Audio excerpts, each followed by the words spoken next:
Hi there, and I hope you're all keeping well. Today we're in the greenhouse, as you can see, and I'm sowing some seeds. I've got some summer cabbage, some winter cabbage to sow, and also some leeks. So let's get on and do that now. Guess you can all remember how to do this.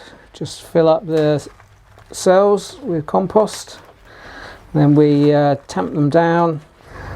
My last video, which was talking about winter digging, has brought up quite a few comments about no dig system, which seems all very good, but when you think about it, when I've got all these beds here and I want to cover them with 3 inches of compost so that I can do no dig, it would mean that I would need approximately 18,200 litres of compost, which is really quite a lot of compost to buy. You can imagine it'll cost me an absolute fortune. The other thing is, apart from the cost, is that my soil is a clay-based soil, which the RHS suggests that clay-based soils benefit from a winter frost, so that's really why I do winter digging rather than the no dig system. But if it works for you, that's really great.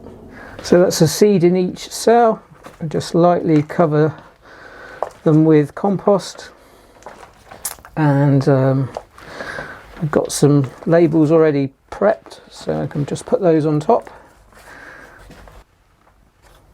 Once I've done this tray, I'll just take you outside and show you what I've been up to since the last video. After all, it's not very interesting watching somebody sow seeds. And there's a label. Right, give that a water. In the meantime, we'll go outside. This is an onion bed, and I planted up this yesterday. So the process to do that was mark out the rows with the sticks 12 inches apart. Then I strung a string between the sticks to mark the rows. Put some boards down so I didn't crush the soil too much. And then I planted the onions 6 inches apart. I used a 6-inch stick. Dug a little hole, put the onions in, and then covered them over so that the tips of the onions are just sticking out. I did that on this bed, and I've also planted 5 rows of onions in this bed here. This is my garlic bed, and every month I feed it with dry blood. I did that yesterday. Basically just sprinkle some around the outside of the garlic bulbs. Got some nice daffodils here just coming through, and some tulips. Rhubarb's coming along nicely. I'm guessing we'll be having a crumble on Sunday with that. What else? This bed is going to be my bed for my early potatoes. So yesterday I covered that with some fish blood and bone, and I will rotivate that in a couple of days' time. This bed here is the asparagus bed. That also got a feed yesterday of fish blood and bone. Just looking forward to the asparagus coming up. This bed here is broad beans. Now I did plant some broad beans October last year. As you can see, the plants are coming along quite nicely.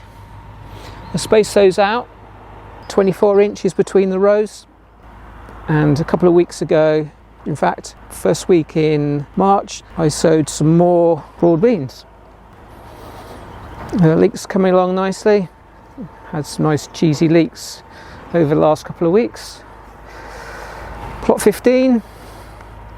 This area here, I'm considering changing it into sort of an area where we can eat and sit around and enjoy a glass of wine.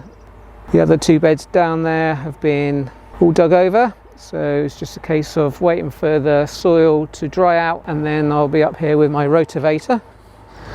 This bed here has been raked out, and the next time you come up, these leeks here in this bed will be dug up and placed into this bed over here. That's all I can really show you today. I guess I need to get back into the greenhouse and sow those seeds. I've got quite a lot of seeds to sow this month, and I'll also be coming up here with my rotavator to turn the ground over so everything will be ready for planting out. So thanks for watching, and I'll see you soon.